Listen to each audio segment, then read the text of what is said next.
రుక్మిణీ కళ్యాణం విన్నంత మాత్రం చేత 3 ఫలితములు వస్తాయి.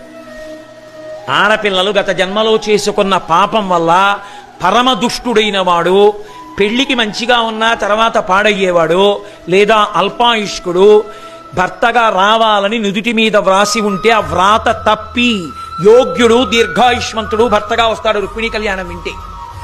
2, రుక్మిణీ కళ్యాణం ఎక్కడ చెప్పబడుతుందో, ఎక్కడ వింటారో అక్కడ ఆదిలక్ష్మీ సహితుడైన కృష్ణ ప్రసన్నం జరుగుతుంది. ఎందుకంటే అలాగే చెప్పారు పోతన గారు, అనగా ఆదిలక్ష్మి అయిన కృష్ణునితోడా అని. భయరహితులవుతారు అందరూ. భయాలు లేకపోవడం అంటే మనసులో పీడిస్తున్న శంకలు తొలగిపోయి భగవదనుగ్రహం పరిపూర్ణంగా కలుగుతుంది.